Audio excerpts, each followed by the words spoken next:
उल्हासला त्याच्या या शौर्याबद्दल red and white ब्रेव्हरी award देऊन त्याच्या कार्याचा गौरव केला गेला. हा एक प्रसिद्ध पुरस्कार आहे जो गॉडफ्रे फिलिप्स इंडिया लिमिटेड या कंपनीने 1990 साली सुरू केला होता.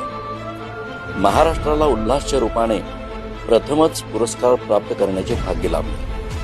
हा पुरस्कार जुहू येथील सेंटर हॉटेल मुंबई या ठिकाणी प्रदान करण्यात आला. या कार्यक्रमाचे अँकरिंग मिस इंडिया गुलपनाग यांनी केले. तसेच या कार्यक्रमाची रंगत गायक हरिहरन आणि संगीतकार लेस्ली डेव्हिड यांनी वाढवली. पुरस्कारावेळी त्याचे कुटुंबीय आणि त्याचे मित्र परिवार याच्यासोबत या आनंदाच्या क्षणाचे साक्षी झाले होते.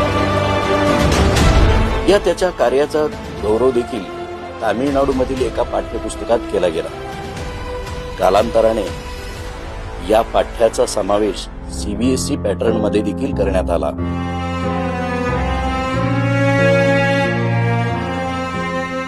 एका छोट्या मुलाला जीवदान देणारा उल्हास आज आपल्यात नाहीये.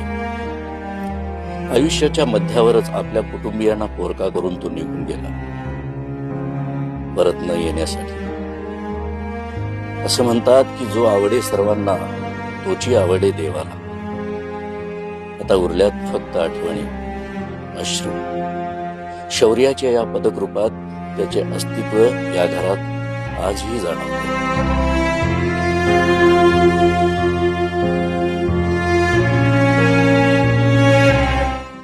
इचलकरंजी राणीसाहेब अनुबाई या कोणाच्या बहीण होता आपणास माहित आहे का?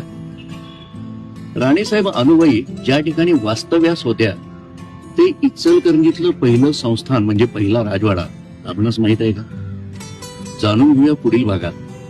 पण तोपर्यंत मेड इन इचलकरंजी या चॅनलला आमच्या फॉलो करा आणि कमेंट्स मध्ये नक्की कळवा.